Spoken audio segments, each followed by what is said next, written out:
계집에서 하룻밤만 자면 안 돼요? 제발요. 고아 쌍둥이를 본 순간 백만장자 회장은 오열하는데 할아버지, 계집에서 하룻밤만 재워주시면 안 돼요? 여기서 뭐 하니? 이준석 회장이 손전등을 계집 안으로 비쳤어요. 쌍둥이 여자아이 둘이 서로를 껴안고 떨고 있었습니다. 눈 때문에 길을 잃었어요. 너무 추워서 여기 들어왔어요. 이준석의 심장이 멈셌습니다. 7년 전 세상을 떠난 손녀들이 눈앞에 살아온 것 같았습니다. 도대체 이 어린 쌍둥이들은 누구일까요? 사연 시작 전 구독과 좋아요를 눌러주시고 지금 어느 곳에서 듣고 계신지 댓글로 알려주시면 그곳에 큰 행운이 언제나 함께하길 진심으로 바라겠습니다. 100년 만의 폭설이었습니다. 기상청은 비상경보를 발령했어요. 산골 마을은 눈에 완전히 고립됐습니다. 도로는 폐쇄됐고 구조 차량도 접근할 수 없다는 뉴스가 라디오에서 흘러나왔죠. 이준석 회장은 텅 빈 거실에 홀로 앉아 있었어요. 7년째 멈춰있는 시계 위로 먼지가 쌓여 있었습니다. 가족 사진들도 마찬가지였어요. 식탁 위엔 빈 술잔 여러 개가 놓여 있었습니다. 창밖으로 보이는 가로등 하나만이 눈보라 속에서 간신히 빛을 내고 있었어요. 마을 전체가 어둠에 잠겼지만 준석의 집만 불이 켜져 있었습니다. 창문을 두드리는 눈보라 소리. 그 사이로 미세한 울음소리가 들렸습니다. 준석은 고개를 들었어요. 또 환청이군. 술잔을 내려놓으려다 손을 멈췄습니다. 다시 들렸거든요. 이번엔 더 또렷하게. 집 뒤편에서였어요. 심장이 두근거리기 시작했습니다. 준석은 손전등을 집어들고 현관문을 열었어요. 차가운 바람이 얼굴을 후려쳤습니다. 사람이 있을 리 없어. 이런 날씨에. 하지만 발걸음은 이미 뒤편을 향하고 있었어요. 손전등 불빛이 깜빡거렸습니다. 눈밭을 비추자 작은 발자국들이 보였어요. 이게 뭐지? 준석의 손이 떨렸습니다.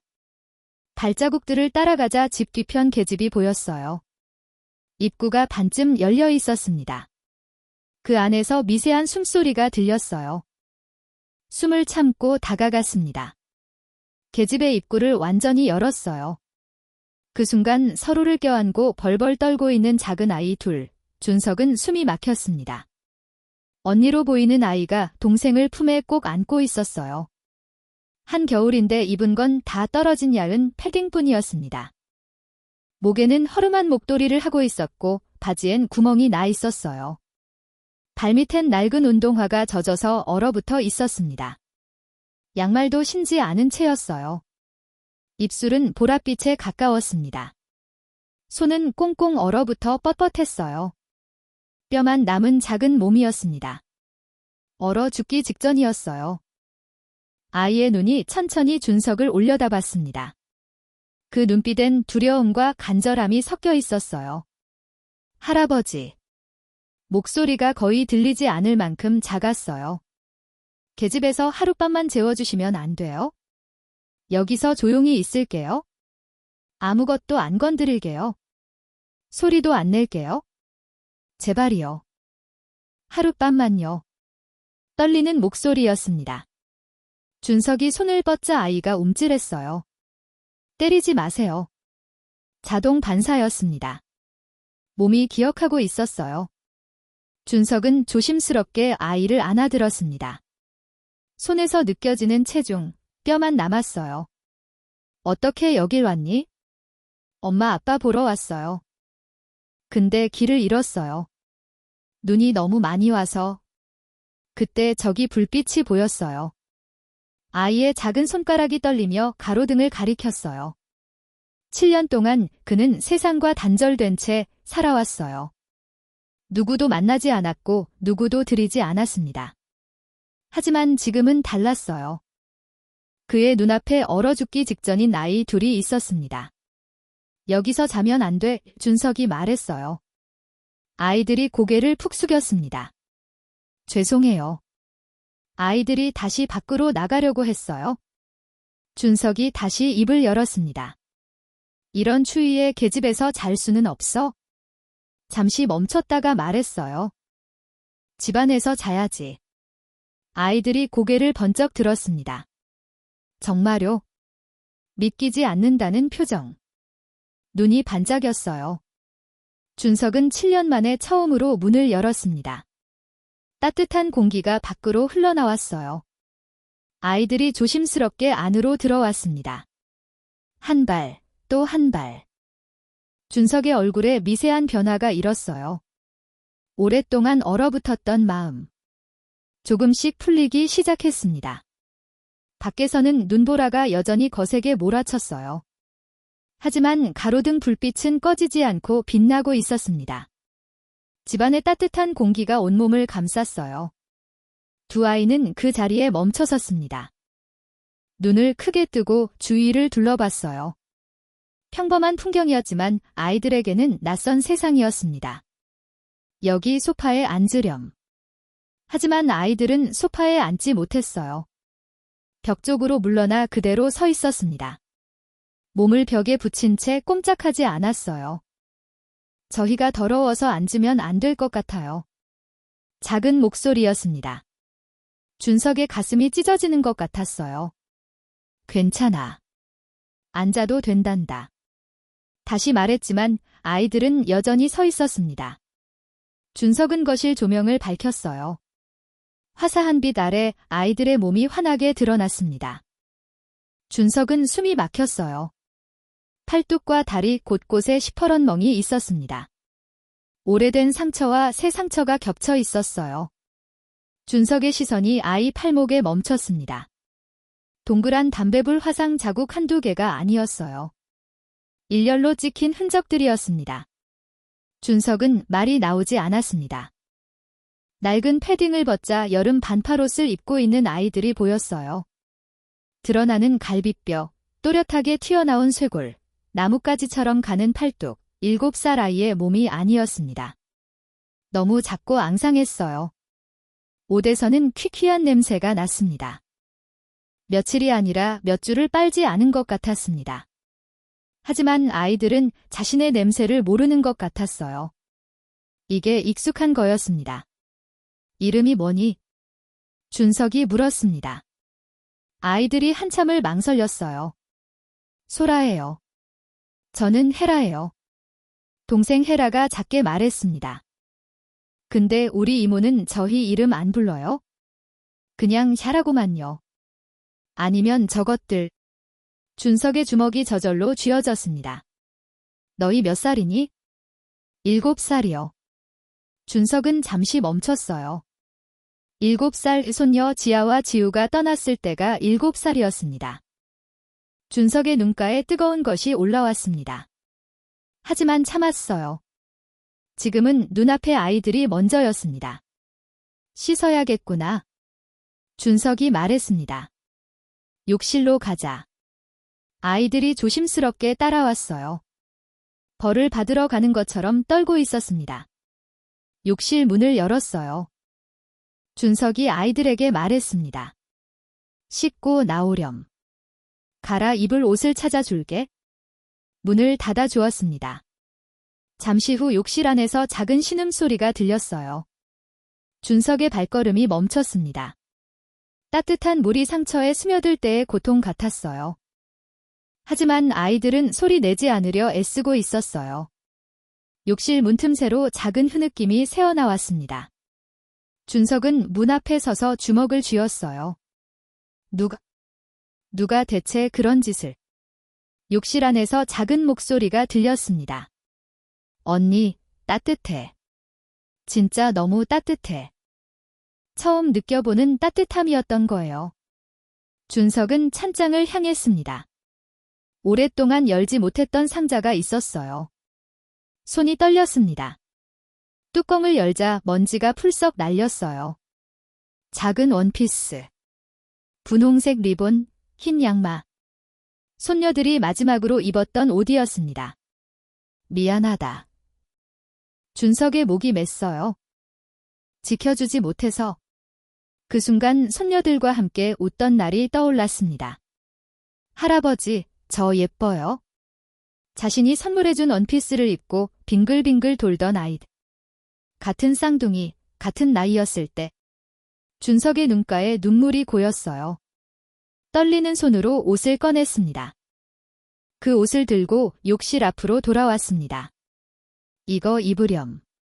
문 앞에 둘게. 준석은 욕실 앞에 옷을 두고 주방으로 향했어요. 밥을 차리는 동안 욕실 문이 열렸습니다. 아이들이 조심스럽게 나왔어요. 젖은 머리에서 물이 뚝뚝 떨어졌습니다. 손녀의 옷을 입고 있었어요. 원피스가 몸에 딱 맞았습니다. 준석의 손에서 국자가 떨어질 뻔했어요. 숨이 멎는 것 같았어요. 죽은 손녀들의 모습이 겹쳐졌습니다. 지아와 지우가 만약 살아있었다면 지금 이 모습이었을 거예요. 7년 전 그날이 떠올랐습니다. 준석도 한때는 행복한 사람이었어요. 대기업을 일군 성공한 기업가였습니다. 아내가 있었고 아들 내외가 있었죠. 그리고 예쁜 7살의 쌍둥이 손녀들, 지아와 지우였습니다. 사업도 잘 됐어요. 창업 초기부터 함께한 동업자가 있었습니다. 20년 동안 형제처럼 지낸 사람이었어요. 형님, 우리가 해냈습니다. 자네 덕분이야. 함께 웃던 날들이었습니다. 하지만 어느 날 내부 감사 중에 이상한 점을 발견했어요. 회사 돈이 빠져나가고 있었습니다. 동업자의 횡령이었어요. 준석은 밤새 고민했습니다. 가족 사진을 보며 생각했어요. 눈 감아주면 회사는 무사할 겁니다. 하지만 그게 옳은 일일까요? 다음 날 동업자가 찾아왔어요. 형님, 눈 감아주시면 안 될까요? 다 갚을게요. 무릎을 꿇었습니다. 며칠 후엔 동업자의 아내가 왔어요. 회장님, 제발 한 번만. 울면서 빌었습니다. 하지만 준석은 검찰에 고발했어요. 그날부터 모든 게 무너졌습니다. 언론이 들끓었어요. 주가가 폭락했습니다. 회사 직원들이 준석을 원망했어요. 왜 조용히 넘기지 못했습니까? 내부 고발자라는 낙인이 찍혔습니다. 동업자는 달랐어요. 협박이 시작됐습니다. 후회하게 될 겁니다. 문자가 왔어요. 전화도 걸려왔습니다. 준석은 경찰에 경호를 요청했지만 거부당했어요. 증거가 없지 않습니까? 과잉 대응입니다. 그리고 그날 밤, 준석은 출장 중이었습니다. 밤 11시쯤 전화가 걸려왔어요. 회장님, 되게 불이 났습니다. 2시간 거리를 1시간 만에 달려왔습니다. 하지만 이미 늦었어요. 집이 불길에 휩싸여 있었습니다. 불길이 하늘 높이 치솟았어요. 안에 사람이 있어요? 사람이 있다고요? 제 가족이 불 속으로 뛰어들려 했습니다. 소방관들이 붙잡았어요. 안 됩니다. 너무 위험합니다. 나요. 나 달라고요. 그 순간 집이 무너져 내렸습니다. 준석은 그 자리에 주저앉았어요. 무릎을 꿇고 땅을 쳤습니다. 새벽이 되어서야 불이 꺼졌어요. 재 속에서 발견된 건 작은 신발 한 짝뿐이었습니다. 손녀 지아의 분홍색 운동화였어요. 지아야. 지우아. 준석은 주저앉아 울부짖었어요. 아내, 아들, 며느리, 그리고 쌍둥이 손녀들. 한순간에 모두 잃었어요. 경찰 조사 결과 방화였습니다. CCTV에 검은 승용차가 찍혀 있었지만 번호판은 식별할 수 없었어요. 동업자는 사건 직후 해외로 도주했습니다. 국제 수배를 넣었지만 소용없었어요. 미제 사건으로 남았습니다. 준석은 검찰청 앞에 섰어요. 법이 무슨 소용입니까? 목이 쉬도록 외쳤습니다. 옳은 일을 했는데 왜 제 가족이 죽어야 합니까? 하지만 아무도 대답하지 않았어요. 정의를 믿었던 준석. 하지만 법은 아무것도 지켜주지 못했습니다. 준석은 모든 것을 내려놓았어요. 회사도 재산도 사람들과의 관계도 전부 정리했습니다. 그리고 산속으로 들어갔습니다. 7년 동안 죽은 듯이 살았어요. 할아버지. 작은 목소리가 준석을 현실로 돌아오게 했습니다. 소라가 조심스럽게 말했어요. 이상해요. 손녀의 옷을 입은 아이들이 걱정스러운 눈빛으로 준석을 올려다봤습니다. 혹시 마음에 안 들까 봐 다시 벗어야 하나? 준석은 뒤돌아섰어요. 눈에서 눈물이 흘렀습니다. 고개를 숙였어요. 아무 말도 할 수 없었습니다. 목이 메었어요. 아이들이 더 조심스럽게 말했습니다. 죄송해요. 준석은 한참을 참았다가 떨리는 목소리로 말했습니다. 아니, 너무 잘 어울린다. 아이들의 얼굴에 처음으로 환한 웃음이 번졌어요. 그때 준석의 시선이 아이들의 팔에 머물렀습니다. 원피스 밑으로 보이는 담배불 자국. 웃고 있는 아이들. 하지만 그 팔에 새겨진 고통의 흔적들. 준석은 입술을 꽉 깨물었어요. 천천히 무릎을 꿇어 아이들과 눈높이를 맞췄습니다. 이제 괜찮다. 떨리지만 단호한 목소리였어요. 다신 아프지 않을 거야? 정말요? 진짜 안 맞아요. 준석이 고개를 끄덕였어요. 응, 약속해. 내 정신 좀 봐, 배고프지? 준석은 냄비 뚜껑을 열었어요. 오늘 아침에 끓여둔 미역국이 있었습니다. 손녀들 생일이라 끓인 것이었어요. 매년 그랬습니다. 7년 동안 끓이고 나면 차마 먹지 못했어요. 그저 식탁에 차려두고 지아야, 지우아, 생일 축하한다. 혼자 중얼거리다가 한 숟가락도 못 먹고 결국 버렸습니다. 혼자 울면서요. 하지만 오늘은 달랐습니다. 국자를 들었어요. 손이 떨렸습니다. 이 미역국을 대접할 아이들이 있었습니다.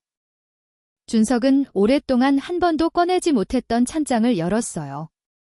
작은 식기 세트가 보였습니다. 손녀들이 쓰던 그릇이었어요. 분홍색 공기, 작은 국그릇, 어린이 숟가락. 먼지를 닦았습니다. 떨리는 손으로 밥을 퍼담고 국그릇에 미역국을 담았습니다. 다 됐다. 이러 오렴. 준석이 말했어요. 아이들이 조심스럽게 다가왔습니다. 한 발, 또 한 발 조심스럽게 식탁 앞에 섰어요. 하지만 앉지 않았습니다. 앉아도 돼요? 소라가 작게 물었어요. 당연하지. 준석이 말했습니다. 아이들이 의자 끝에 살짝 걸터 앉았어요. 밥상을 보는 눈빛이 달라졌습니다. 진짜 먹어도 돼요? 헤라가 물었어요. 응, 많이 먹으렴. 준석의 대답이 떨어지자마자 아이들이 숟가락을 들었습니다. 밥을 입에 넣었어요. 그리고 주변을 살폈습니다. 준석의 얼굴을, 준석의 손을. 혹시 빼앗지 않을까? 혹시 때리지 않을까 확인하는 눈빛이었어요. 먹는 속도가 너무 빨랐습니다. 숨도 제대로 쉬지 않고 허겁지겁 입에 넣었어요. 준석은 숨이 막혔습니다. 애들아, 천천히 먹어. 체하겠구나. 아이들이 멈췄어요. 숟가락을 든 채 준석을 올려다 봤습니다. 이해하지 못하는 표정이었어요. 빨리 안 먹으면 뺏기잖아요. 소라가 작게 말했습니다. 준석의 손이 떨렸어요. 뺏기다니. 껌 못 팔면요. 헤라가 고개를 숙이며 말했어요. 쓰레기통에서 먹어야 해요. 아니면 소라가 이어 말했습니다. 개밥. 준석의 숟가락이 멈췄습니다. 말이 나오지 않았습니다. 쓰레기통. 개밥. 7살 아이들이. 준석은 아이들을 쳐다보며 이제 그런 일은 없을 거야. 떨리는 목소리로 말했습니다. 여기선 편하게 지내도 돼. 아이들이 조심스럽게 다시 밥을 먹기 시작했어요. 그때였습니다. 소라가 숟가락을 떨어뜨렸어요. 순간 소라가 의자에서 뛰어내렸습니다. 잘못했어요. 때리지 마세요. 자동 반사였어요. 몸이 기억하고 있었습니다. 바닥에 엎드렸습니다. 기어서 숟가락을 주우려 했어요. 닦을게요. 깨끗이 닦을게요. 울먹이는 목소리였습니다. 준석이 손을 뻗었어요. 소라의 손을 잡아 일으켜 세우려 했습니다. 하지만 소라가 온몸으로 저항했어요. 떨면서 움츠러들었습니다. 때리지 마세요. 제발. 준석은 무릎을 꿇고 소라와 눈높이를 맞췄어요. 절대 안 때려. 그런 일은 없어. 때리는 건 나쁜 거야. 소라의 눈을 똑바로 보며 말했습니다. 약속해. 절대 때리지 않아. 소라가 천천히 고개를 들었어요. 떨리는 눈으로 준석을 바라봤습니다. 정말요? 정말. 준석이 고개를 끄덕였어요. 소라가 조심스럽게 일어났습니다. 다시 의자에 앉았어요. 식사를 마쳤습니다. 준석은 찬장에서 과자 봉지를 꺼냈어요. 아이들에게 건넸습니다. 이것도 먹을래? 아이들의 눈이 반짝였어요. 이거 다 먹어도 돼요? 믿기지 않는다는 표정이었습니다. 그럼. 헤라가 과자 하나를 꺼냈어요. 언니 먼저 양보하는 거였어요. 준석의 가슴이 또 무너져 내렸습니다. 둘 다 같이 먹어도 된단다. 더 있어. 아이들이 조심스럽게 과자를 먹기 시작했어요. 준석도 미역국 한 숟가락을 떴습니다. 그리고 문득 궁금해졌어요. 그런데 아이들이 고개를 들었습니다. 너희는 왜 이 밤에 이 산속에 있었니? 아까 엄마 아빠를 보러 왔다고 한 것 같은데. 아이들이 서로를 바라봤어요. 조심스럽게 입을 열었습니다. 오늘 우리 생일인데. 소라가 작게 말했어요.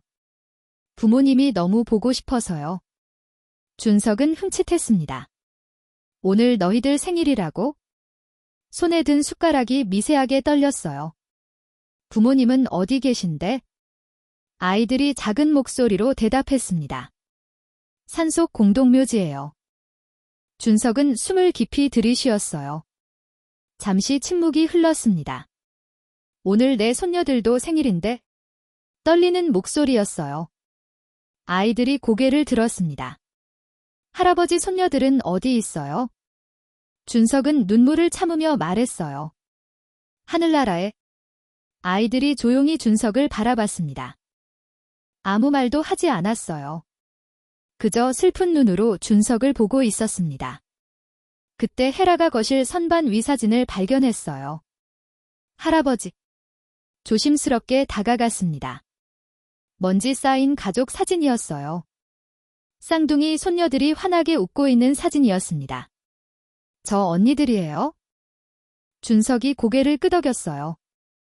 응, 지아하고 지우란다. 잠시 멈췄다가 말했습니다. 너희와 같은 7살이었지? 아이들의 눈이 반짝였어요. 너무 예뻐. 소라가 사진을 들여다보며 말했습니다. 우리랑 똑같은 쌍둥이네요. 헤라가 사진을 소중히 쓰다듬었어요. 준석은 아이들을 바라봤습니다. 같은 쌍둥이, 같은 나이, 같은 생일. 부모를 잃고 산속 무덤을 찾아온 아이들. 손녀들과 너무나 닮아 있었어요. 어떻게 이런 우연이? 준석의 마음속에서 무언가 울렸어요. 운명 같았습니다. 준석은 아이들에게 다가갔어요. 두 손으로 아이들의 손을 잡았습니다. 오늘부터 매년 너희들의 생일을 축하해줄게. 아이들이 눈을 크게 떴습니다. 할아버지가 약속한다. 아이들의 얼굴에 처음으로 환한 웃음이 번졌어요. 정말요? 고맙습니다. 할아버지. 두 아이가 동시에 말했습니다. 준석의 눈에 눈물이 맺혔어요.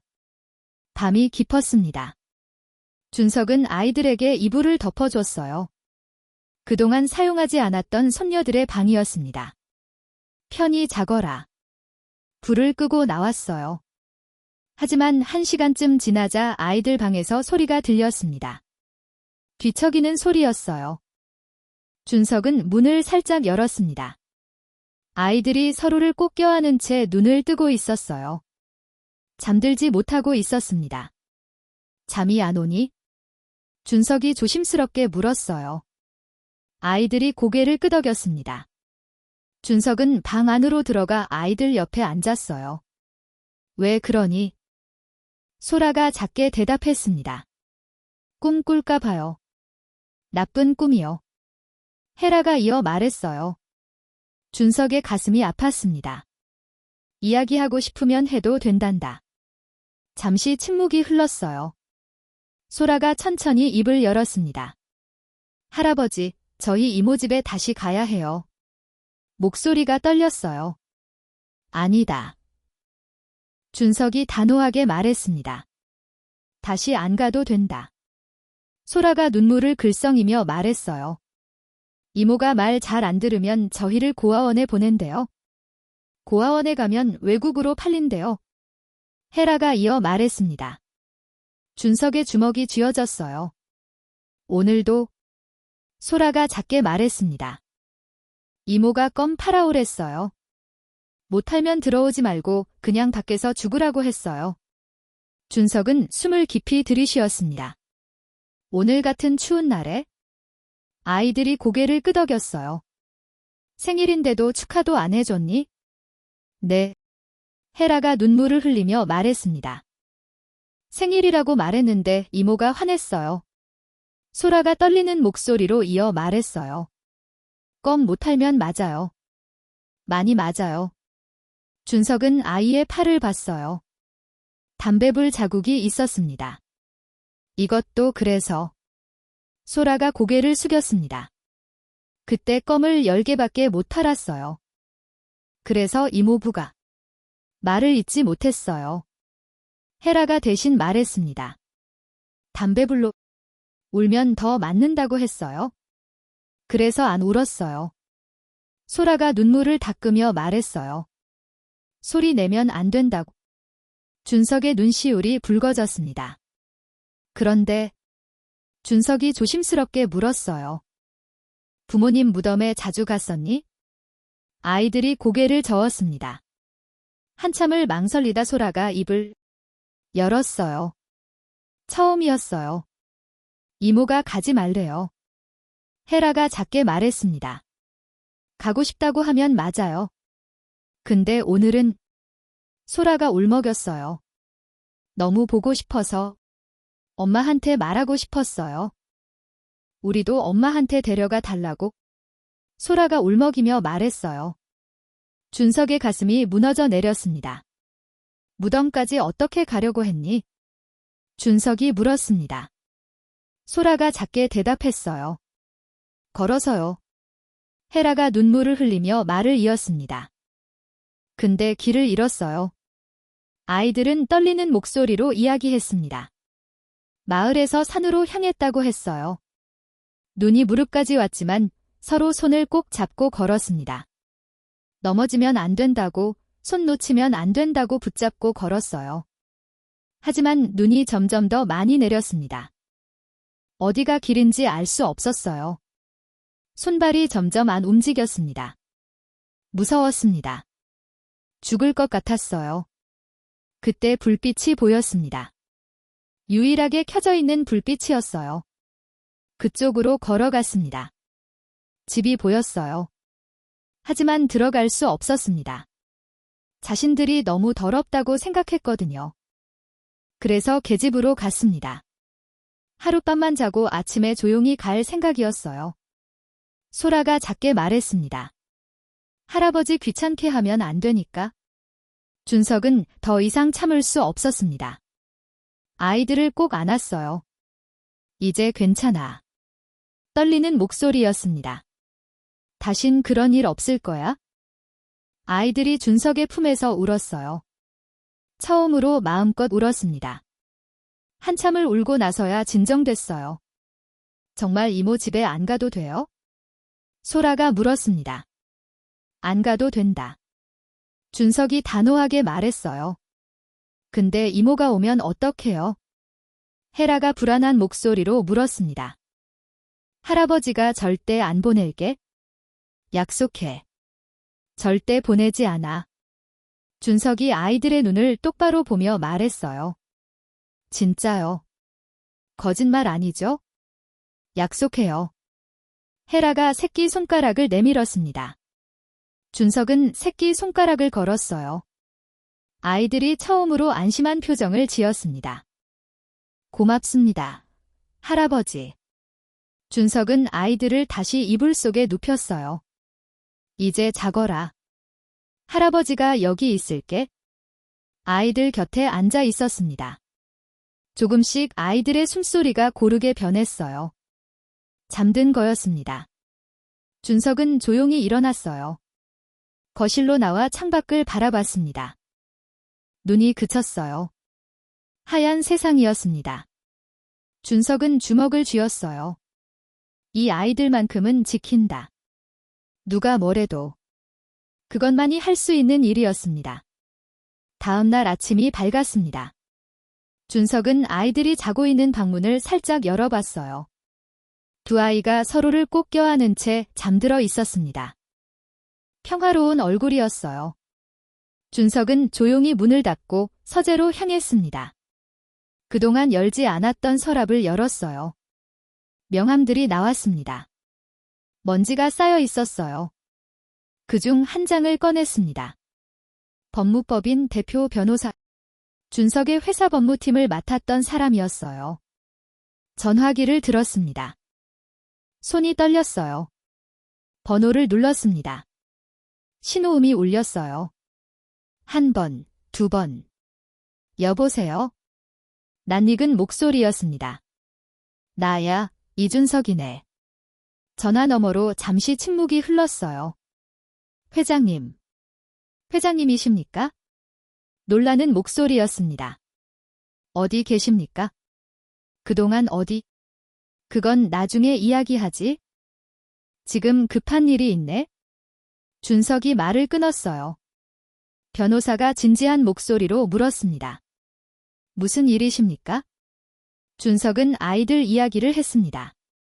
눈 속에서 발견한 쌍둥이, 학대받은 흔적들, 보호하고 싶다는 마음. 변호사가 한숨을 쉬었어요. 회장님, 법적으로는 유괴가 될 수 있습니다. 준석은 침묵했습니다. 보호자 동의 없이 아이들을 데리고 계시면 문제가 됩니다. 이모 측에서 신고하면? 그럼 어떻게 해야 하나? 준석이 물었어요. 변호사가 설명하기 시작했습니다. 보호자 변경 절차가 필요했어요. 하지만 쉽지 않았습니다. 학대를 입증해야 했거든요. 아이들 진술만으론 부족합니다. 변호사가 말했어요. 의료 기록이 필요합니다. 병원 진단서, 그리고 주변 증언도 있어야 해요. 금융 기록도 확보해야 합니다. 이모 측의 경제 상황, 아이들 양육비 사용 내역. 준석은 듣고 있었습니다. 증거 없이는 이모 측이 먼저 유괴로 신고할 겁니다. 그러면 회장님이 곤란해지십니다. 변호사의 목소리가 무거웠어요. 준석은 주먹을 쥐었습니다. 감정만으로는 안 됐어요. 증거가 필요했습니다. 최대한 빨리 진행해주게. 준석이 단호하게 말했어요. 변호사 팀을 꾸려주게. 아동 전문 변호사도 포함해서. 알겠습니다. 변호사가 대답했습니다. 그리고 준석이 말을 이었어요. 신뢰할 수 있는 소아과 의사가 필요하네. 김 박사 알지? 대학병원 소아과. 압니다. 그분께 연락해주게. 아이들 진찰 부탁하고 싶다고. 알겠습니다. 준석은 계속 지시했습니다. 아동보호기관 담당자도 연결해 달라고 했어요. 공식적인 절차를 밟아야 했습니다. 사립탐정도 한 명 구해주게. 준석이 말했어요. 이모 내외 뒷조사가 필요하네. 과거 기록, 주변 평판, 금융거래, 모든 걸 파헤쳐주게. 변호사가 메모하는 소리가 들렸어요. 시간이 얼마나 걸릴까? 준석이 물었습니다. 일주일 정도면 기본적인 증거는 확보할 수 있을 겁니다. 그 전에 이모 측에서 움직이면 그게 문제입니다. 변호사가 조심스럽게 말했어요. 아이들이 사라진 걸 알면 바로 신고할 겁니다. 시간을 벌어야 합니다. 준석은 생각했어요. 마을 이장에게 이야기해보지? 이장님께요? 그래. 이 마을에서 70년을 산 분이야. 아이들 상황을 설명하면 이해해 주실 거야. 증인이 필요하다는 말씀이십니까? 그렇네. 아이들이 어떤 상태로 발견됐는지. 이장님 증언이 있으면 도움이 될 거야. 변호사가 동의했습니다. 좋은 생각이십니다. 지역 유지의 증언은 신빙성이 있습니다. 준석은 통화를 마무리했어요. 며칠 시간을 벌어야 하네. 조용히 진행해주게. 알겠습니다. 바로 움직이겠습니다. 전화를 끊었습니다. 준석은 창밖을 바라봤어요. 눈이 녹기 시작했습니다. 햇살이 비쳤어요. 아이들 방에서 소리가 들렸습니다. 깨어난 모양이었어요. 준석은 서재를 나와 아이들 방으로 갔습니다. 할아버지. 소라가 불안한 얼굴로 준석을 봤어요. 왜 그러니? 할아버지 어디 가세요? 헤라도 걱정스러운 표정이었습니다. 안 가 여기 있어? 준석이 미소 지으며 말했어요. 아침 먹자. 배고프지. 아이들이 고개를 끄덕였습니다. 주방으로 향했어요. 아이들이 뒤따라왔습니다. 식탁에 밥을 차렸어요. 아이들이 조심스럽게 앉았습니다. 잘 먹어라. 준석이 말했어요. 아이들이 밥을 먹는 동안 준석은 생각했습니다. 일주일. 그 안에 모든 걸 준비해야 했어요. 증거를 모으고 법적 절차를 밟고 아이들을 지킬 방법을 찾아야 했습니다. 쉽지 않을 거였어요. 하지만 해야 했습니다. 이 아이들을 위해서. 준석은 아이들을 바라봤어요. 밥을 먹으며 서로 웃고 있었습니다. 이 웃음을 지켜야 했습니다. 무슨 일이 있어도 우리 시내에 나가자. 신나요. 소라가 눈을 반짝이며 물었습니다. 응, 어제 너희들 생일이었잖니? 선물도 사고 너희한테 필요한 것들을 사야지. 아이들이 서로를 바라봤어요. 믿기지 않는다는 표정이었습니다. 정말이요? 헤라가 조심스럽게 물었어요. 당연하지. 이제 새 옷이 필요하잖아. 준석이 웃으며 말했습니다. 차에 올랐어요. 아이들은 오랜만에 타는 승용차였습니다. 창밖을 신기한 듯 바라봤어요. 눈 덮인 산길, 마을. 그리고 점점 가까워지는 시내. 와, 건물이 엄청 크다. 소라가 입을 벌렸습니다. 저기 사람들 많아요. 헤라가 손가락으로 가르쳤어요. 준석은 아이들의 반응을 보며 미소 지었습니다. 쇼핑몰에 도착했어요. 자, 들어가자. 하지만 아이들은 입구에서 멈춰섰습니다. 할아버지. 소라가 준석의 손을 꼭 잡았어요. 우리 정말 들어가도 돼요? 저희 너무 더러워서. 헤라가 고개를 숙였습니다. 준석은 무릎을 꿇고 아이들과 눈높이를 맞췄어요. 너희는 전혀 더럽지 않아? 어디든 갈 수 있어? 정말이요? 정말이야.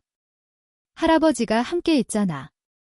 아이들이 조심스럽게 고개를 끄덕였습니다. 쇼핑몰 안으로 들어갔어요. 반짝이는 조명, 화려한 매장들, 진열된 옷들과 장난감들. 아이들의 눈이 점점 커졌습니다. 할아버지, 여기 천국이에요. 헤라가 작게 물었어요. 준석은 웃음을 참지 못했습니다. 아니야. 그냥 쇼핑몰이란다. 첫 번째로 옷가게에 들어갔어요. 마음에 드는 옷 골라봐. 준석이 말했습니다. 하지만 아이들은 옷을 만지지 못했어요. 그저 멀리서 바라만 봤습니다. 만져도 돼요? 소라가 조심스럽게 물었어요. 그럼 입어봐도 되고. 점원이 다가와 웃으며 말했습니다. 어머, 쌍둥이네요. 너무 예뻐다. 이리 와봐요. 예쁜 하얀 원피스를 꺼내 보여줬어요. 이거 입어볼래? 소라가 옷을 만졌습니다. 부드러운 천이었어요. 언니, 이거 너무 예뻐. 헤라가 옆에서 말했어요. 너도 입어볼래? 점원이 헤라에게도 같은 원피스를 건넸습니다. 탈의실로 들어갔어요. 잠시 후 문이 열렸습니다. 두 아이가 새 옷을 입고 나왔어요. 준석은 숨이 멎는 것 같았어요. 다시 손녀들의 모습이 겹쳐졌습니다. 지아와 지우도 이런 원피스를 좋아했었습니다. 준석은 눈물을 참으며 말했어요. 와, 너무 예뻐다. 정말요? 아이들의 얼굴이 환해졌습니다. 응, 이것도 사고 저것도 사자. 준석이 여러 벌의 옷을 골랐어요. 원피스, 바지, 티셔츠, 점퍼, 신발까지 계산대로 향했습니다. 이걸 다 사시는 거예요? 점원이 놀라며 물었어요. 네, 다 주세요. 영수증이 나왔습니다. 아이들이 눈을 크게 떴어요. 할아버지, 돈 많이 쓰신 거 아니에요? 괜찮아. 쇼핑백을 들고 다음 매장으로 갔습니다. 장난감 가게였어요. 진열대엔 인형들이 가득했습니다. 곰 인형, 토끼 인형, 공주 인형. 헤라의 시선이 한 인형에 멈췄어요. 긴 머리의 공주 인형이었습니다. 분홍색 드레스를 입고 있었어요. 저거 예뻐. 작게 중얼거렸습니다. 준석이 인형을 집어들었어요. 이거 갖고 싶니? 아니요. 괜찮아요. 헤라가 황급히 손을 저었습니다. 너무 비싸 보여요. 비싼 거 상관없어. 할아버지가 사주고 싶어. 소라도 한 인형을 보고 있었어요. 곰 인형이었습니다. 소라도 이게 마음에 드니? 네, 근데 저희 둘 다 사면 돈이 너무... 준석은 두 인형을 모두 집어들었습니다. 둘 다 사도 돼, 정말요? 아이들의 눈이 반짝였어요. 계산을 마치고 매장을 나왔습니다. 아이들이 인형을 꼭 안고 걸었어요. 얼굴에는 환한 웃음이 가득했습니다. 할아버지, 고맙습니다. 고맙긴. 너희들이 이렇게 좋아하니 할아버지도 너무 좋단다. 길을 걷다가 노점상이 보였어요. 머리핀과 머리띠를 파는 곳이었습니다. 어머, 쌍둥이 자매네. 예쁘다.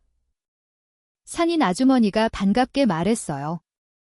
이거 해볼래? 리본 머리띠를 소라에게 씌워줬습니다.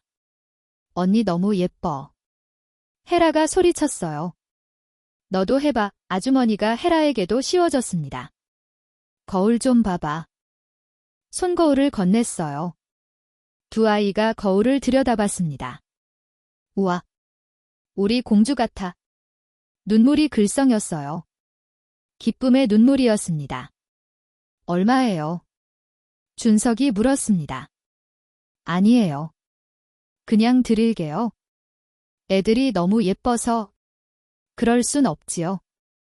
준석이 지갑을 꺼냈어요. 돈을 건넸습니다. 이건 너무 많은데요. 다른 머리핀도 주세요. 여러 개로. 아주머니가 봉투에 머리핀들을 한가득 담아줬어요. 손녀들이 정말 예쁘네요. 애들아, 할아버지 말씀 잘 들어라. 준석은 잠시 멈칫했습니다.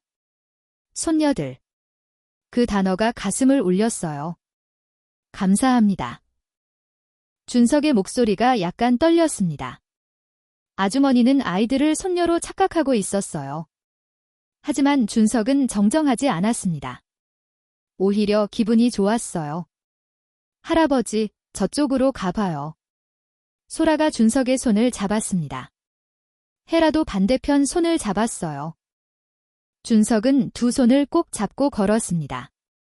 가슴이 따뜻했어요. 7년 만에 느끼는 온기였습니다. 그때 아이스크림 가게가 보였어요. 아이스크림 먹고 싶니? 준석이 물었습니다. 아이들이 서로를 바라봤어요. 먹고 싶어요. 소라가 작게 대답했습니다. 가게 안으로 들어갔어요. 진열대엔 다양한 맛이 있었습니다. 어떤 거 먹을래? 저는 딸기요. 소라가 조심스럽게 말했어요. 저는 초코예요. 헤라도 말했습니다. 2개 주세요. 아이스크림이 나왔어요. 아이들이 한 입씩 물었습니다. 그 순간 얼굴이 환해졌어요. 할아버지, 이거 너무 맛있어요. 세상에서 제일 맛있어요. 준석의 가슴이 미어졌어요. 아이스크림 하나에 이렇게 행복해하다니. 그동안 얼마나 힘들게 지냈을까? 준석의 가슴이 저려왔습니다. 천천히 먹어. 더 먹고 싶으면 또 사줄게. 아이들이 고개를 끄덕였습니다. 쇼핑을 마치고 차에 올랐어요. 뒷좌석에 쇼핑백들이 가득했습니다. 아이들은 인형을 안고 머리띠를 한 채 웃고 있었어요. 할아버지. 소라가 말했습니다. 오늘이 제일 행복한 날이에요. 저도요. 꿈 같아요. 헤라가 눈물을 닦으며 말했어요. 준석은 백미러로 아이들을 봤습니다. 앞으로 매일 이렇게 행복할 거야? 정말이요? 응, 정말. 집으로 돌아왔습니다. 아이들이 새 옷을 입고 거울 앞에 섰어요. 언니, 우리 진짜 달라졌다. 응, 공주 같아. 서로를 껴안고 빙글빙글 돌았습니다. 준석은 그 모습을 보며 미소 지었어요. 저녁을 먹고 아이들을 재웠습니다. 할아버지, 오늘 정말 고마웠어요. 소라가 이불 속에서 말했어요. 꿈만 같아요. 나도 너무 행복했단다. 잘 자렴. 불을 끄고 나왔습니다. 거실에서 창밖을 바라봤어요. 별들이 반짝이고 있었습니다. 준석은 깊은 숨을 들이쉬었어요. 행복했습니다. 아주 오랜만에 느끼는 진짜 행복이었어요. 다음 날 마을 아래쪽에서 소란이 일었어요. 애들아, 어디 간 거야? 이모의 목소리였습니다. 이모 내외가 집안을 뒤지고 있었어요. 거실, 방, 창고, 모든 곳을 찾아봤습니다. 없어. 어디 간 거야? 이모부가 중얼거렸어요. 이모가 창밖을 봤습니다. 눈이 쌓여 있었어요. 폭설에 나갔으면 이미 말을 잇지 못했습니다. 이모부는 서랍을 열었어요. 보험 서류를 꺼냈습니다. 3억. 작게 중얼거렸어요. 얼어 죽었으면 보험금을 받을 수 있는데. 이모가 남편을 쳐다봤습니다. 두 사람의 눈빛이 마주쳤어요. 그때 이웃집 아주머니가 찾아왔습니다. 아이고, 아이들 찾았어요. 아니요. 어디 갔는지. 이모가 눈물을 닦는 척을 했어요. 걱정하는 척이었습니다. 산속 회장님 댁에 있다던데요. 네. 이모부가 벌떡 일어섰습니다. 뭐? 살아 있어요. 그럼요. 마을 이장님이 보셨대요. 회장님 댁에 있는 거 이모와 이모부가 서로를 바라봤어요. 얼어 죽었을 거라 생각했는데. 어느 집인데요? 이모부가 물었습니다. 산 위에 큰 집 있잖아요. 대성그룹 회장님 댁이요. 대성그룹. 이모부의 눈이 반짝였습니다. 회장이라고요? 이모와 이모부가 다시 눈을 마주쳤어요. 음흉한 미소가 번졌습니다. 준석의 집 초인종이 울렸습니다. 준석이 현관으로 나갔어요. 문을 열자 낯선 부부가 서 있었습니다. 애들아, 이모 왔어. 이모가 큰 소리로 외쳤어요. 가식적으로 밝은 목소리였습니다. 안에서 비명소리가 들렸어요. 아이들이었습니다. 안 돼. 숨어야 돼. 발소리가 복도를 향해 달려갔어요. 방문이 쾅 닫히는 소리. 자물쇠 거는 소리. 준석은 이모 내외를 바라봤습니다. 누구십니까? 저희가 애들 이모 내외예요. 이모가 웃으며 말했어요. 애들 데리러 왔어요.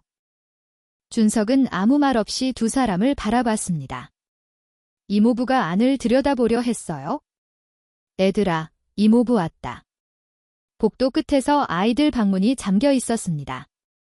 안에서 흐느끼는 소리가 들렸어요. 할아버지, 저희 이모 집에 다시 가기 싫어요. 소라의 떨리는 목소리였습니다. 제발이요. 할아버지. 헤라가 울먹였어요.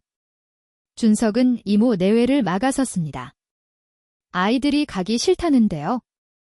이모의 얼굴이 굳어졌어요. 무슨 소리예요? 우리 애들인데? 목소리가 날카로워졌습니다. 우리 애들을 왜 데리고 계시는 거예요?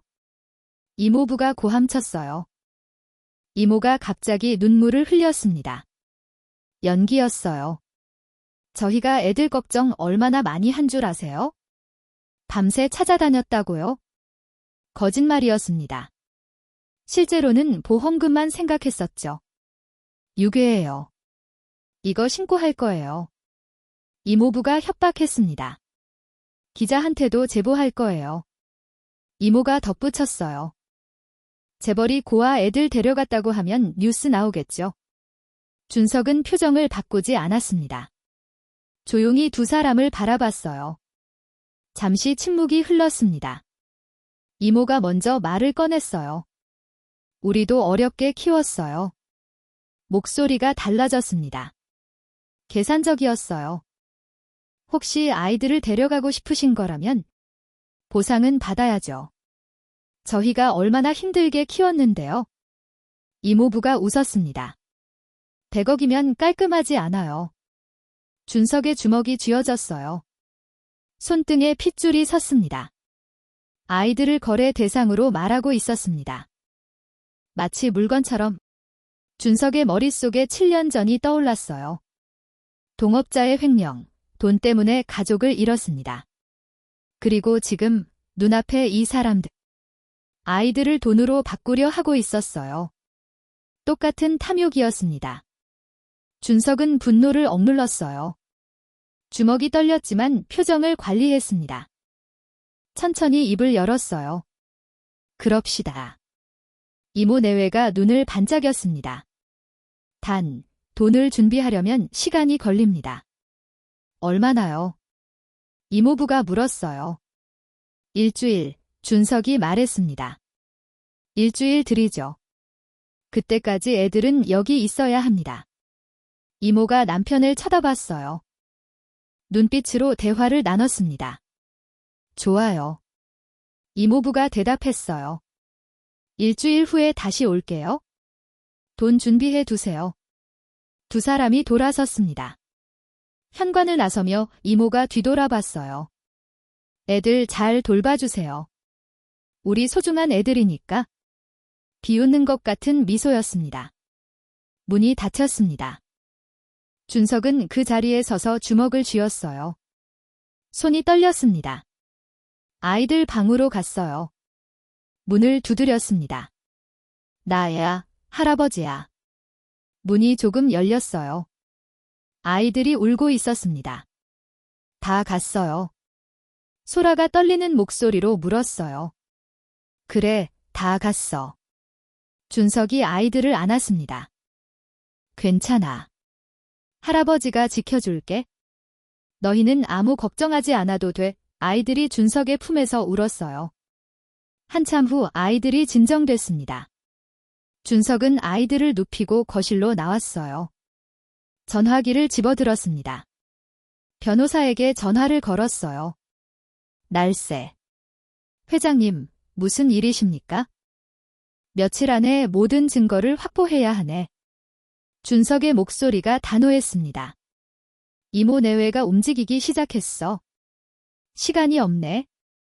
알겠습니다. 최대한 서둘러 진행하겠습니다. 전화를 끊었어요. 준석은 창밖을 바라봤습니다. 7년 전에는 가족을 지키지 못했어요. 법도 정의도 소용없었습니다. 하지만 이번에는 달라야 했습니다. 이 아이들만큼은 절대 잃지 않을 겁니다. 준석은 아이들을 병원에 데려가야 했습니다. 병원에 가자. 준석이 조심스럽게 말했어요. 아이들의 얼굴이 하얗게 질렸습니다. 우리 주사 맞아요. 헤라가 떨리는 목소리로 물었어요. 아니, 그냥 검사만 받으러 가는 거야? 걱정하지 않아도 된단다. 준석이 아이들의 손을 잡았습니다. 병원에 도착했어요. 소아과 전문의 김 박사가 기다리고 있었습니다. 회장님, 오랜만입니다. 김 박사가 인사했어요. 그리고 아이들을 봤습니다. 이 아이들이구나. 진찰실로 들어갔어요. 준석도 함께 들어갔습니다. 김 박사가 아이들 옷을 걷어 올렸습니다. 팔뚝에 있는 멍들, 담배불 자국, 오래된 흉터. 김 박사의 표정이 굳어졌어요. 이건 잠시 멈췄다가 말했습니다. 고의적인 겁니다. 목소리가 무거웠어요. 사진을 찍기 시작했습니다. 플래시가 터졌어요. 순간 소라가 움찔했습니다. 몸을 웅크렸어요. 괜찮아, 괜찮아. 준석이 소라의 손을 잡았습니다. 이제 안 아파. 할아버지가 여기 있어? 소라가 떨리는 눈으로 준석을 봤어요. 천천히 몸을 폈습니다. 김 박사가 진찰을 계속했어요. 엑스레이를 찍었습니다. 혈액 검사도 했어요. 1시간 후 결과가 나왔습니다. 김 박사가 진단서를 작성하며 말했어요. 영양실조입니다. 성장도 또래보다 한참 뒤처져 있어요. 갈비뼈에 금이 간 흔적이 있습니다. 여러 번 맞은 거예요? 팔뼈도 과거에 골절됐다가 제대로 치료받지 못하고 붙었습니다. 준석은 주먹을 쥐었어요. 얼마나 오래된 겁니까? 최소 1년 이상입니다. 김 박사가 안타까운 표정으로 말했어요. 너무 심각합니다. 계속 방치됐으면 생명이 위험했을 겁니다. 진단서에 적혔습니다. 지속적 학대, 다발성 외상, 영양실조. 김 박사가 서류를 건넸어요. 이 정도면 충분한 증거가 됩니다. 준석이 고개를 끄덕였습니다. 고맙네. 병원을 나왔어요. 아이들을 집으로 데려왔습니다. 그 사이 변호사 팀이 움직이고 있었습니다. 마을 사람들을 만나 증언을 모았어요. 슈퍼주인 아저씨가 말했습니다. 애들이 가끔 쓰레기통을 뒤졌어요. 겨울에도 야른 옷만 입고 돌아다녔죠. 껌을 팔고 다녔어요. 비 오는 날에도 빵집 아주머니도 증언했어요. 한 번은 멍든 거 물었더니 넘어졌다고만 하더라고요. 근데 멍이 너무 많아서 이상하다 싶었어요. 변호사가 모든 걸 녹음했습니다. 진술서를 받았어요. 사립탐정이 CCTV를 확보했습니다. 마을 입구 편의점 CCTV였어요. 날짜는 한 달 전이었습니다. 새벽 2시, 아이들이 집 밖으로 나왔습니다. 야른 옷만 입고 있었어요. 떨고 있었습니다. 문이 쾅 닫히고 안에서 이모부의 고함 소리가 들렸습니다. 아이들이 현관 앞에 쪼그리고 앉았어요. 서로를 껴안고 떨었습니다. 1시간 후에야 문이 열렸습니다. 변호사가 영상을 준석에게 보여줬어요. 준석은 화면을 보며 눈을 감았습니다. 주먹을 쥐었어요. 이모부의 경력 기록도 나왔습니다. 변호사가 서류를 펼쳤어요. 사기, 폭행, 도박. 전과가 여러 건이었습니다. 아이들 부모님 사망보험금으로 도박을 했습니다. 봉사활동 기록도 조사했습니다. 집행유예의 조건이었어요. 법원 명령이었던 겁니다. 준석이 서류를 넘겼습니다. 그리고 이걸 보십시오. 변호사가 다른 서류를 꺼냈어요. 보험 설계 내역이었습니다. 아이들 명의로 사망보험을 여러 개 들어뒀습니다. 준석의 손이 멈췄어요. 수익자는 모두 이모 부부입니다. 변호사가 숫자를 짚었어요. 총액이 3억 원입니다. 준석은 숨을 깊이 들이쉬었어요. 아이들이 죽으면 3억을 받는 겁니까? 그렇습니다.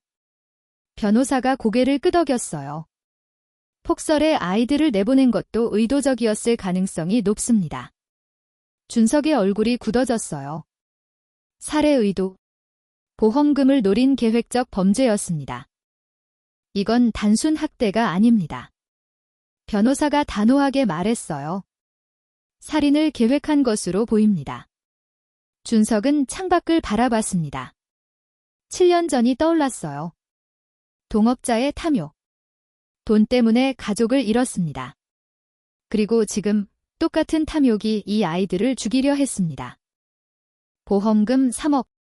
아이들의 목숨 값이었어요. 모든 증거를 정리해주게. 준석이 말했습니다. 법원에 제출할 수 있게? 알겠습니다. 변호사가 대답했어요.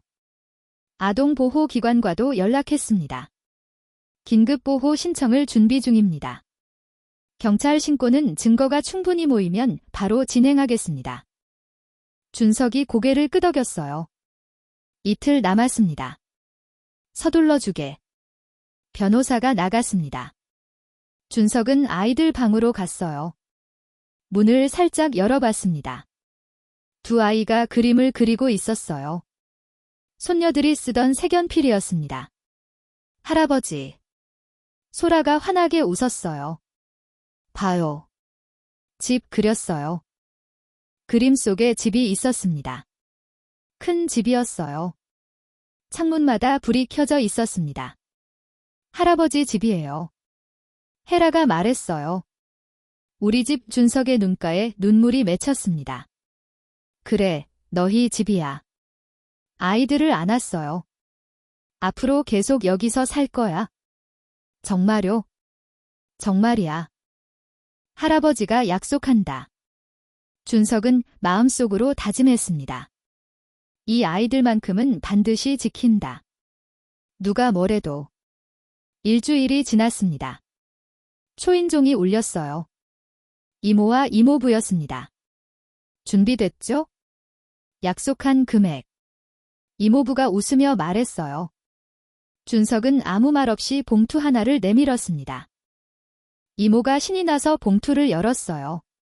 하지만 안에 든 건 현금이 아니었습니다. 사진들이었어요. 아이들 몸에 난 상처들. 그리고 서류들. 보험 설계 내역, 통화 녹취록, 계좌 거래 내역. 이모부의 얼굴이 창백해졌습니다. 이게 뭐야? 소리쳤어요. 이모가 서류를 집어던졌습니다. 이런 게 증거가 돼? 다 조작이야. 목소리가 떨렸어요. 가만 안 둬. 당신 끝장낼 거야. 이모부가 고함쳤습니다. 두 사람이 집을 나갔어요. 문을 쾅 닫았습니다. 그날 저녁 뉴스가 터졌습니다. 전직 재벌 회장, 고아 쌍둥이 불법 은닉, 돈으로 아이들 빼앗아. 왜곡된 보도였어요. 이모 내외가 언론에 제보한 거였습니다. 인터넷이 들끓었습니다. 준석을 비난하는 댓글들이 쏟아졌어요. 돈 많은 노인이 고아 애. 육감의 재산 노린 거 아니야? 저 얼굴에 애들을 왜 데려가? 악플이 폭주했습니다. 다음 날 준석은 결정을 내렸습니다. 더 이상 해명하지 않기로요. 집으로 돌아왔어요. 아이들이 텔레비전 앞에 앉아 있었습니다. 뉴스를 보고 있었어요. 화면에는 준석을 비난하는 댓글들이 쏟아지고 있었습니다. 할아버지. 소라가 조심스럽게 말했습니다. 사람들이 할아버지 욕해요. 헤라의 눈에 눈물이 고였어요. 저희 때문이에요. 아이들이 서로를 바라봤습니다. 저희가. 소라가 울먹였어요. 떠나면 할아버지가 편해져요. 헤라가 떨리는 목소리로 물었습니다. 준석은 숨이 막혔어요. 아무 말도 할 수 없었습니다. 한참을 침묵하다 아이들을 꼭 안았어요. 할아버지는 다른 사람들이 뭐라고 하든 아무 상관없어. 목소리가 단호했습니다. 너희와 함께라면? 그리고 할아버지가 해결할 거야? 너무 걱정하지 마. 아이들이 준석의 품에서 울었어요. 준석도 함께 눈물을 흘렸습니다. 한참을 울고 나서야 진정됐어요. 준석은 억지로 웃으며 말했습니다. 사람들이 뭐라 하든 상관없어. 할아버지한테는 너희가 제일 중요하거든. 아이들이 눈물을 닦으며 작게 웃었어요. 할아버지는 웃으면 더 좋아 보여요. 소라가 말했습니다. 그 순간 전화가 울렸어요. 변호사였습니다. 회장님, 경찰이 움직였습니다. 압수수색 영장이 발부됐어요. 이모 내외 집에 경찰이 들이닥쳤습니다. 지하실이 발견됐어요. 아이들을 가뒀던 공간이었습니다. 사슬, 자물쇠, 욕조에는 물 꼽은 흔적이 있었어요. 먹다 남은 음식물이 썩어 있었습니다. 증거가 쏟아졌어요. 다음 날 아침 구속 영장이 발부됐습니다. 아동 학대 혐의 부부 긴급 체포. 뉴스 속보가 떴어요. 경찰이 이모 내외에게 수갑을 채웠습니다. 카메라 플래시가 터졌어요. 억울합니다. 우리는 아무것도 안 했어요. 이모가 소리쳤습니다. 애들이 거짓말하는 거예요. 하지만 증거는 명백했어요. 언론이 정정 보도를 냈습니다.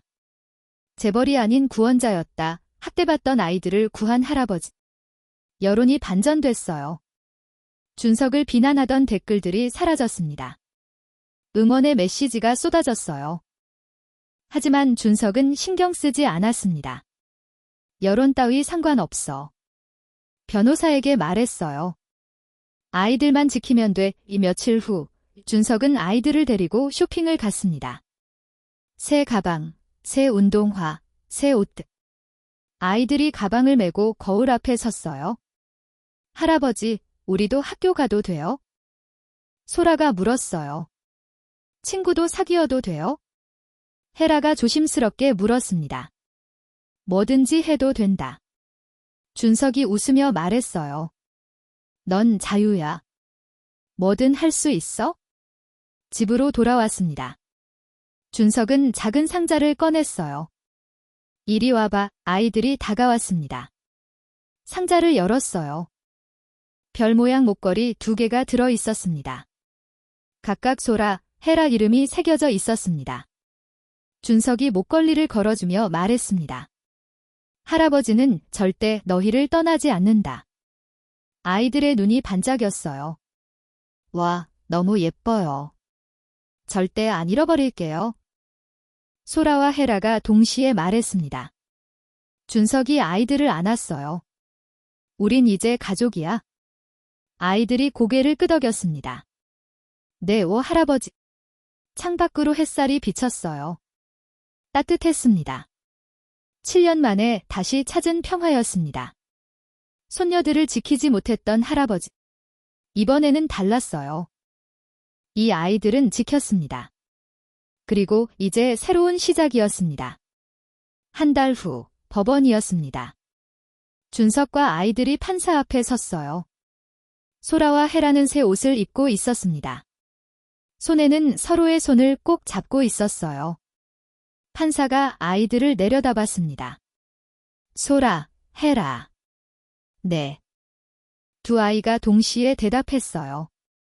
정말 이준석 씨와 살고 싶습니까? 판사가 물었습니다. 소라가 준석을 올려다봤어요. 그리고 고개를 끄덕였습니다. 네, 오 할아버지랑 살고 싶어요.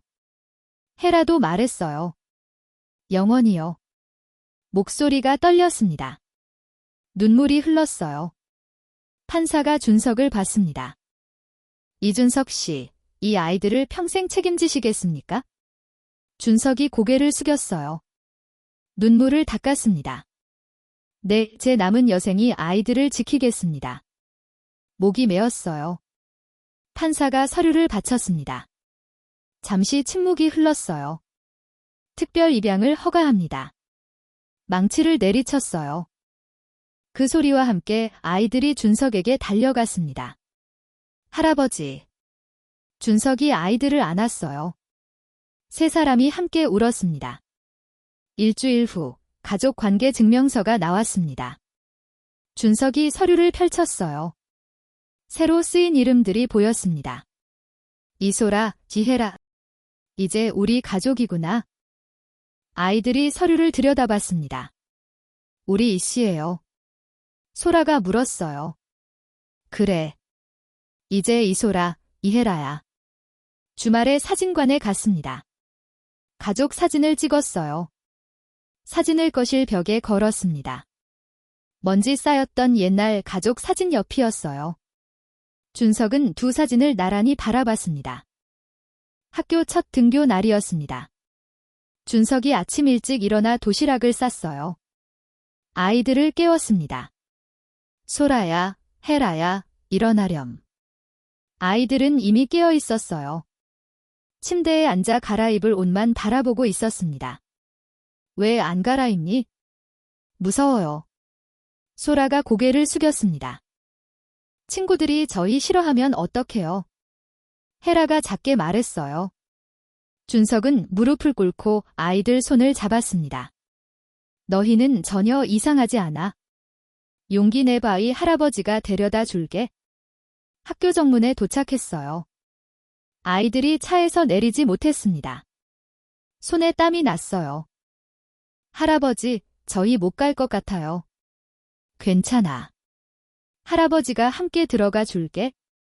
교실 앞까지 함께 걸었습니다. 문을 열자 아이들이 일제히 돌아봤어요. 쌍둥이다. 우와. 똑같이 생겼어.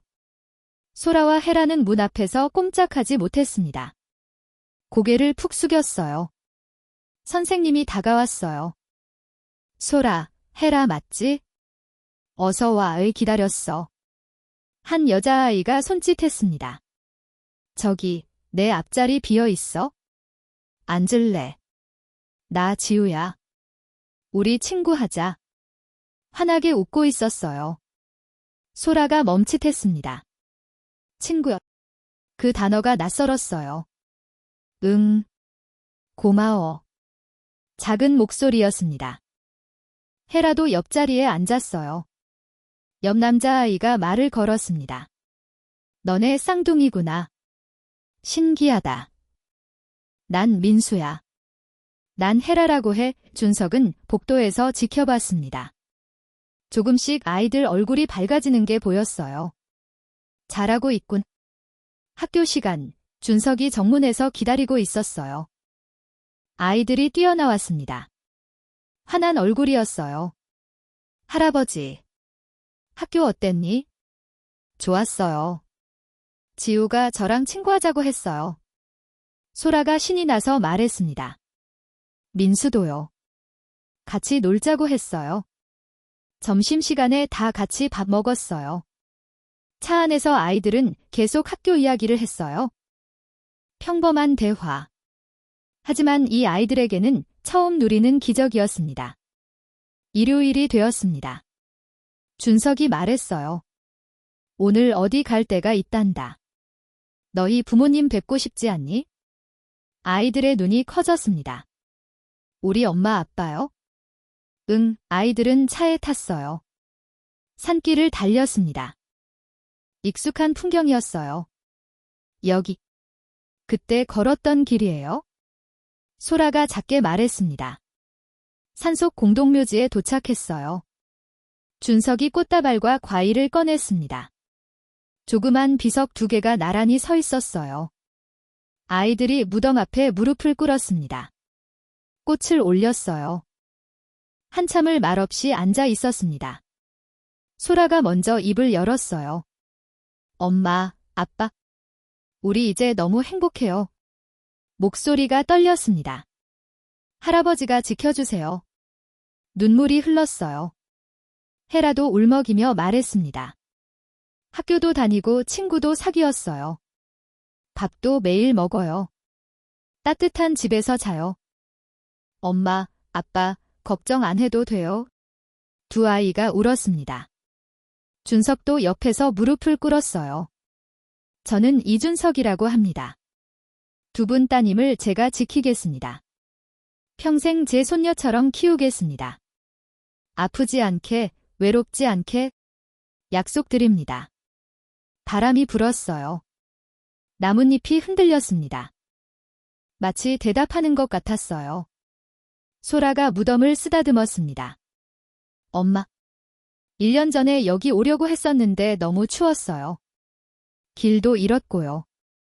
근데 불빛이 보였어요. 헤라가 말을 이었어요. 그 불빛 따라갔더니 할아버지가 있었어요. 엄마가 보낸 거죠? 두 아이가 서로를 바라보며 웃었습니다. 고맙습니다. 이렇게 예쁜 아이들을 보내주셔서. 집으로 돌아오는 차 안에서 아이들이 평온하게 잠이 들었어요. 며칠 후 마을에 잔치가 열렸습니다. 이장님이 초대했어요. 회장님 오셔야죠. 애들도 데리고 오세요. 회관에 들어서자 웅성거림이 일었습니다. 저 아이들이구나. 아이들이 준석의 뒤로 숨었어요. 이장님이 일어섰습니다. 여러분, 이 회장님과 손녀들이 오셨습니다. 박수가 터져 나왔어요. 준석이 깜짝 놀랐습니다. 비난이 아니라 환영이었어요. 어서 오세요, 회장님. 애들아, 이리 와봐. 슈퍼주인 아저씨가 손짓했어요. 빵집 아주머니가 따뜻한 빵을 건넸습니다. 얘들아, 이거 먹어봐. 내가 구운 빵이야. 고맙습니다. 소라와 헤라가 작게 인사했어요. 노인 회장님이 일어섰습니다. 지팡이를 짚은 80대 어르신이었어요. 이 회장, 잘하셨소. 준석의 손을 잡았습니다. 이 어린 것들을 살려낸 거 하늘이 다 알 거야. 우리 마을의 자랑이요. 주변 사람들이 박수를 쳤어요. 준석의 눈가가 뜨거워졌습니다. 7년 동안 세상과 단절됐었어요. 하지만 지금은 따뜻한 시선들이었습니다. 이장님이 마이크를 잡았어요. 이 회장님 가족을 우리 마을 가족으로 정식 환영합니다. 앞으로 함께 살아갈 식구입니다. 사람들이 일어나 박수를 보냈습니다. 감사합니다. 정말 감사합니다. 준석이 허리를 숙였어요. 마을 사람들이 다가와 악수를 청했습니다. 너무 잘하셨어요, 회장님. 애들 잘 크는 거 보고 싶어요. 우리 모두 도와드릴게요. 마을 사람들의 따뜻한 말들이었습니다. 그렇게 1년이 흘렀어요. 다시 소라와 헤라의 생일이 찾아왔어요. 준석은 아침 일찍 미역국을 끓였습니다. 케이크도 준비했어요. 초를 꽂았습니다. 8개의 소라와 헤라가 일어났어요. 할아버지, 무슨 냄새예요? 거실로 나온 아이들이 깜짝 놀랐습니다. 식탁에 케이크가 있었어요. 미역국, 밥, 반찬들. 생일 축하한다. 준석이 웃으며 말했습니다. 생일 축하합니다. 생일 축하합니다. 노래를 불렀어요. 아이들이 눈물을 흘렸습니다. 생일이 이렇게 좋은 날인 줄 몰랐어요. 소라가 울먹였어요. 준석이 아이들을 안았어요. 앞으로 매년 이렇게 할 거야. 케이크에 초를 껐습니다. 아이들이 소원을 빌었어요. 식사를 마치고 준석이 말했습니다. 선물이 있단다. 천으로 덮여 있었어요. 준석이 천을 걷었습니다. 나무로 만든 집이 나타났어요. 아이들 키만한 인형의 집이었습니다. 이건 소라가 입을 벌렸어요. 할아버지가 너희를 위해 만들었던 거야? 헤라가 인형의 집을 열어봤어요. 안에 작은 가구들이 있었습니다. 언니, 우리 여기서 소꿉놀이 하자. 잠도 자도 돼요? 그럼. 준석이 웃었습니다.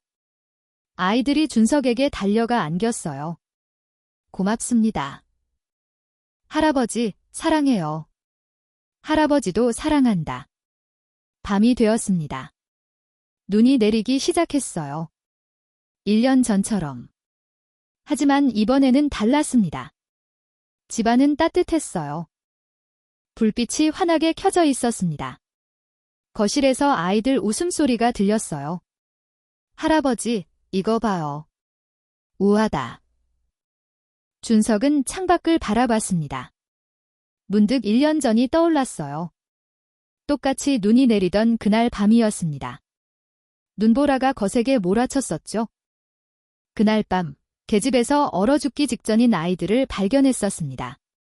그리고 지금 준석의 시선이 마당으로 향했어요. 인형의 집 앞에서 웃고 있는 아이들이 보였습니다. 1년 전엔 차디찬 계집 안에 있었지만 지금은 따뜻한 인형의 집이 생겼어요. 1년 전엔 절망뿐이었어요. 지금은 희망으로 가득합니다. 준석은 미소 지었습니다. 아이들 웃음소리가 집안을 가득 채웠어요. 따뜻한 불빛이 창밖으로 새어나왔습니다. 눈 내리는 밤, 하지만 이제 그 누구도 추위에 떨지 않는 사랑으로 가득 찬 집이었습니다. 오늘 사연이 마음에 와닿으셨다면 소중한 분들에게 공유해주세요. 구독과 좋아요 응원해주시고 어디서 이야기를 들으셨는지 댓글로 남겨주시면 그곳에서 행복하시길 간절히 바랄게요. 사연 백일몽이었습니다.